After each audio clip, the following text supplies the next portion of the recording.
নবী মসজিদে নববীর ভিতরে বসে আছে। এমন সময় হযরত হুসাইন রাদিয়াল্লাহু তাআলা আনহু মসজিদের ভিতরে প্রবেশ করতেছেন। এমন সময় হযরত আবু বকর সিদ্দিক রাদিয়াল্লাহু তাআলা আনহু একজন সাহাবীকে ইশারা করতেছেন, ও সাহাবী, আল্লাহ নবী মূল্যবান বয়ান পেশ করতেছে, এই সময় যদি হুসাইন মসজিদের ভিতরে প্রবেশ করে আমরা নবীর মূল্যবান কথা থেকে বিরত থাকব। কারণ আল্লাহ নবী যখন প্রবেশ করবে, আল্লাহ নবী নাতি যখন প্রবেশ করবে, হুসাইন হলো আল্লাহ নবী নাতি, আর নানা আর নাতি যখন এক জায়গায় হবে তখন কিন্তু আর মূল্যবান কথা বের হবে না। কথা বলে ঠিক না বেঠিক? এইভাবে হুসাইনকে যখন বাধা দেওয়া হলো, হুসাইন বলতেছে, না, আমি নবীর কাছে যাব, আমি নানার কাছে যাব। ওইখানেই ছিল একজন সাহাবী, নাম হলো হযরত ওমর ফারুক রাদিয়াল্লাহু তাআলা আনহু। হযরত ওমর বলতেছে, এই হুসাইন বড় বেয়াদব হয়ে গেছে। কি বলতেছে? আপনারা কথা বুঝতেছেন? এই হুসাইন বড় বেয়াদব হয়ে গেছে। এই কথা যখন বলেছে, আল্লাহর নবী বলতেছে, ওমর খামোশ হয়ে যাও, তুমি কাকে বেয়াদব বলতেছো? তুমি কি জানো এই হুসাইন কে? কি বলতেছে? তুমি কি জানো এই হুসাইন কে? আল্লাহর নবী বলতেছে, আজকে তোমাদেরকে আমার জীবনের সবচাইতে গুরুত্বপূর্ণ একটা আলোচনা তোমাদেরকে শোনাবো। বলেন সুবহানাল্লাহ।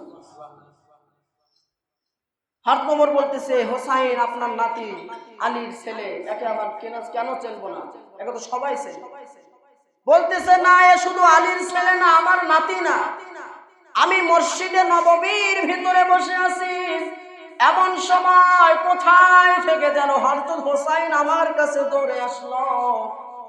তখন আমার সাথে ছিল হযরত জিবরাইল আলাইহিস সালাম, দাহিয়াতুল কালবির রূপ ধরে।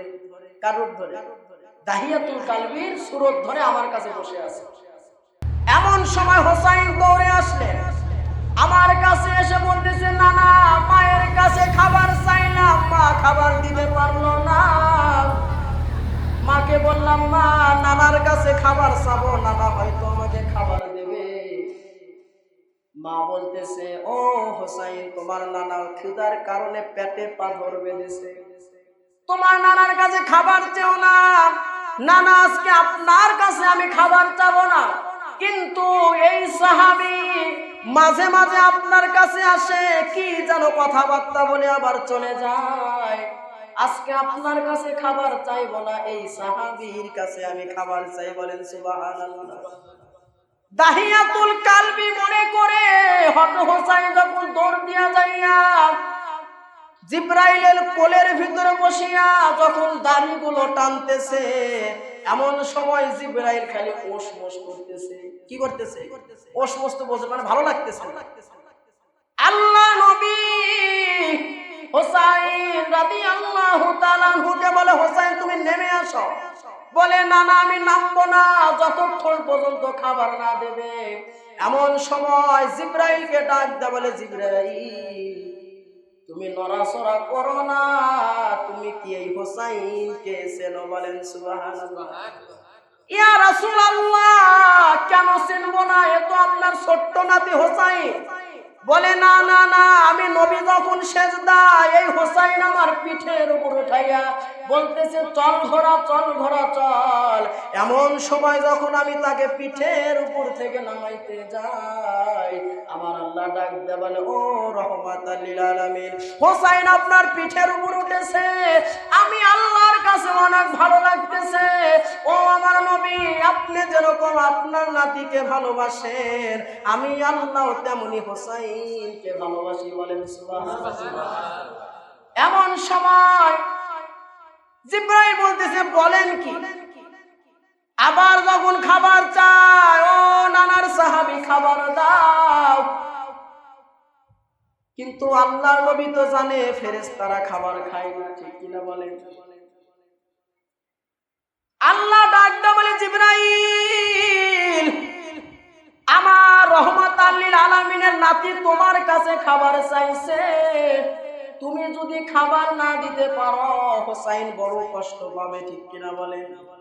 এই বলে যখন পকেট হাতাইতেছে, আল্লাহ রাব্বুল আলামিন জান্নাতুল মুবারক থেকে, জান্নাতি আঙ্গুর গাছ থেকে একটা ঝোপা আঙ্গুর নিয়ে জিবরাইলের পকেটের ভিতরে দিয়া দিছে। বলেন সুবহানাল্লাহ।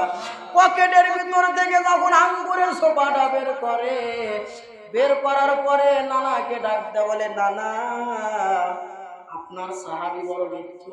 কি বলতেছে? আল্লাহর নবী তো অবাক হয়ে গেছে, বলে কি জিবরাইলের পকেটে খাবার আসলো বলে?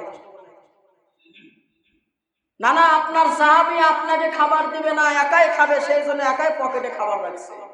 যেহেতু বের করে ফেলছি একা খাবো না। কয়েকটা আঙ্গুর আল্লাহর নবীর হাতের ভিতরে দিলেন, কয়েকটা নিজে রাখলেন। চিন্তা করলেন আপনি আমার মুরব্বী, আপনার সাহাবী আমার মুরব্বী, একা একা আঙ্গুর খাবো না। এই বলে দাহিয়াতুল কালবি মনে করে জিবরাইলের হাতে কয়েকটা আঙ্গুর দিয়েছে। নানা আপনি খান।